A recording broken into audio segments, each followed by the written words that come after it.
Meus irmãos, forte é a palavra. O tema da mensagem de hoje é sobre as bênçãos proféticas do patriarca Jacó. Capítulo 49. Vemos no capítulo 49 a terceira bênção proferida por Jacó. Em Gênesis 47, Jacó já tinha proferido uma bênção sobre Faraó. Capítulo 48 nós vemos que Jacó ele abençoa os filhos de José, Efraim e a Manassés. E agora nós vemos no capítulo 49 Jacó, no seu leito de morte, proferindo uma bênção sobre os seus filhos. O interessante é que como líder, como profeta, Jacó, no versículo 1 e 2, ele fala a palavra ouvir 2 vezes. Ouçam, ouçam. Suas bênçãos eram proféticas e haviam de ser confirmadas no discurso da história. No livro de Gênesis não temos registro de nenhum servo de Deus deixando palavras de instrução na hora da morte. Ninguém antes de Jacó teve esse privilégio. Não vemos Adão pronunciando nenhuma palavra, não vemos Noé pronunciando nenhuma palavra no leito de morte, nem Abraão, não. Nem Isaac. O interessante é que Jacó, com 147 anos de idade, ele, privado da sua visão física, mas ainda tinha um discernimento espiritual. Apesar da idade, da doença, a memória de Jacó continuava lúcida e ele poderia citar o nome de cada um dos seus filhos.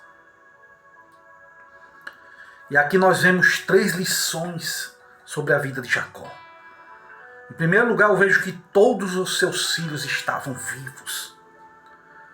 Aquele privilégio, um homem descer à sepultura rodeado de todos os seus filhos. Embora ele tenha chorado pela morte de José, mas Deus tinha conservado o seu filho vivo, para agora estar para ouvir as palavras proféticas do seu velho pai Jacó.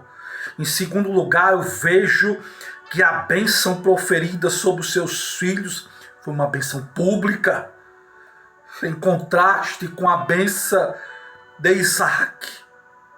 Diferente de Isaac, que transferiu a bênção divina atrás das portas fechadas, criando rivalidade e convivência entre os pais, irmãos, Jacó impetra sua bênção publicamente, convocando todos os seus filhos a se reunirem do lado dele. Em terceiro lugar, eu vejo que a bênção proferida por Jacó foi uma bênção profética. Jacó é um profeta. A bênção a seus filhos não emana do seu próprio coração, não, mas emanava do próprio Deus. Ele não fala por uma iniciativa própria, não. Suas palavras são as próprias palavras de Deus falando na sua boca. Era um profeta inspirado por Deus. No capítulo 49, os filhos de Jacó são os receptores das bênçãos proféticas. Em primeiro lugar, nós vemos aqui o primogênito de Jacó, Rúben. Rúben era o primogênito, era as primícias do seu vigor físico. Tinha vantagens físicas, materiais, espirituais. Porém, ele infelizmente caiu numa elevada posição quando subiu ao leito do seu pai Jacó para coabitar com a sua concubina Bila. vemos que Jacó tira de Rúben o privilégio da primogenitura. Esta era uma porção dobrada da herança e é dada aos filhos de José, a Efraim e a Manassés. O sacerdócio passa para Levi, a casa real vai para Judá. Lá abaixo, o perigo que se corre quando deixamos as coisas de Deus, podemos perdê-las e outras podem alcançá-las no nosso lugar. Podemos aprender da profecia de Rúben uma solene lição. O pecado tem consequência para nós e muitas vezes para os outros. O pecado de Rúben atingiu não só a sua vida, mas a dos seus descendentes também. O primeiro se tornou o último. Muitas vezes vemos os pecados dos pais sendo visitados nos filhos. 3 coisas devem ser destacadas sobre Rúben. Em primeiro lugar, Rúben era um homem sem domínio próprio. Assim como Esaú, por ser profano, que desprezou seu direito de primogenitura, Rúben, por lascívia, desprezou uma elevada honra. Jacó diz que Rúben era impetuoso como a água. A água é boa, ela é necessária quando corre no leito do rio. Mas quando se precipita para fora das ribanceiras, ela se transforma numa grande destruição, como um dilúvio. Assim é todo aquele que não domina os seus impulsos.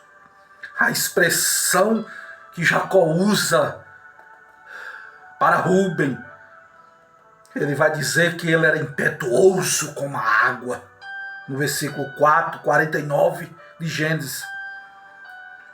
Significa insolente, orgulhoso, indisciplinado, temerário, incontrolável, instável. Rúben era um homem de impulsos desgovernados. Em segundo lugar, eu vejo que Rúben era um homem profanador.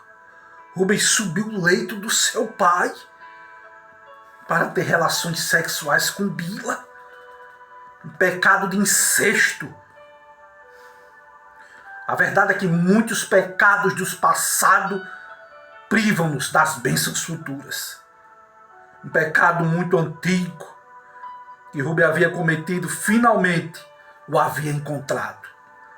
A terceira lição que eu vejo na vida do primogênito de Jacó, Rúben, é que ele era um homem que não exercia liderança. 49:4, Jacó diz: não serás o mais excelente. Rúben falhou em liderar como primogênito. A tribo de Rúben falharia de igual modo na liderança. É difícil encontrar nas escrituras algum membro da tribo de Rúben que tenha se destacado como líder. A gente não vemos. Infelizmente foi o que aconteceu com Rúben. O segundo filho, nessa lista, nós vemos Simeão e Levi.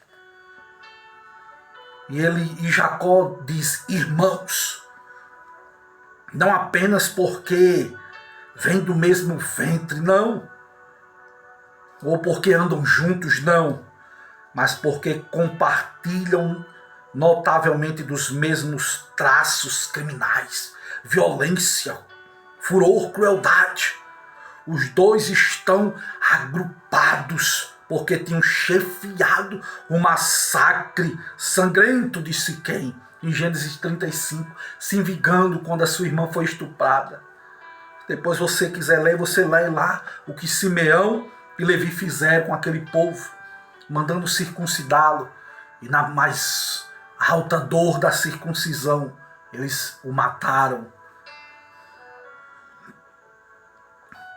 E Jacó vai dizer que maldito, a expressão maldito seja o seu furor, era forte e a sua ira era dura. Refere-se a esses furor e ira, e não apenas as pessoas de Simeão e Levi. Deus acaba com a união deles dois, porque estavam usando a união para o mal. Deus não quer que nós ficamos unidos para o mal, não, mas para o bem. Os descendentes de Simeão foram absorvidos no território de Judá. Os descendentes de Levi foram distribuídos por 48 cidades na distribuição das terras por Josué. Em terceiro lugar, nós vemos aqui o quarto filho, Judá. Oh, glória, Rabai! Judá significa louvor. E esse jovem cometeu 2 grandes pecados. O primeiro porque liderou a venda de José e depois se uniu aos cananitas, cometendo incesto com a sua nora, com sua própria nora. Entretanto, Judá se arrepende dos seus pecados, se coloca como fiador por Benjamim, diante do pai em Canaã e diante de José no Egito. Lá abaixo, o interessante é que nós podemos destacar alguns pontos sobre Judá. Em primeiro, Judá seria louvado pelos seus irmãos. 49, versículo 8, Jacó diz: Judá, os teus irmãos te louvarão. O poder de Judá é indiscutível. Todos os seus irmãos se curvam perante ele. Segundo, a Bíblia diz que Judá triunfaria sobre os seus inimigos. A tua mão estará sob a serviço dos teus inimigos. Foi o que Jacó disse. Em terceiro, Judá tem a aparência majestática do leão. Por que leão, irmão Júlio? Este poderoso animal, o leão, impõe respeito, impõe medo, tantos aos outros animais como o homem. O leão tornou-se o símbolo da majestade, de força, é o símbolo de realeza no Antigo Oriente Próximo. E sabia que existem 135 passagens bíblicas que mencionam um leão, mas somente 25 mencionam leão como animal. Nas 110 outras passagens ilustra o leão as características de Deus ou de determinadas pessoas. Que coisa linda é a teologia, coisa maravilhosa. Aleluia, o próprio Cristo é destacado como leão da tribo de Judá. Eis aí o leão da tribo de Judá. Aleluia. Em quarto lugar, nós vemos que Judá tem a eminência e realeza no versículo 10. O cetro não apartará de Judá, nem o bastão de entre os seus pés, até que venha Siló. As palavras até que venha Siló pode ter um significado de descanso. A palavra Siló pode significar doador de descanso. Os protestantes estão bastante unidos em considerar que Jesus é o cumprimento desta predição que saiu dos lábios de Jacó. Siló deu origem a várias interpretações, especulações, mas existe uma referência bíblica em Números 24, 17. Até que vem aquele quem tem em sua destra o cetro, ou seja, o domínio.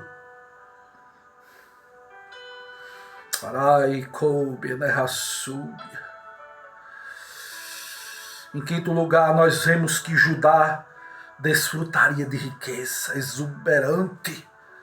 No versículo 11, ninguém, senão um indivíduo incrivelmente rico, amarraria um jumento a um ramo mais seleto. Por quê? Porque o jumento come as uvas. Tem que ser muito rico para amarrar um jumento próximo de um pé de uva. E ele fala de lavar as vestes em vinho.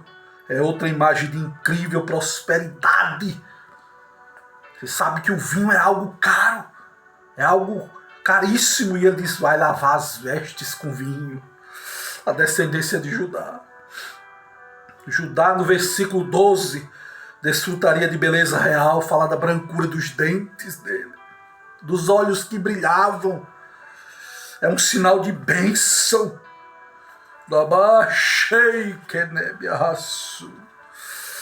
Oh, palavra gloriosa. E aqui eu encerro.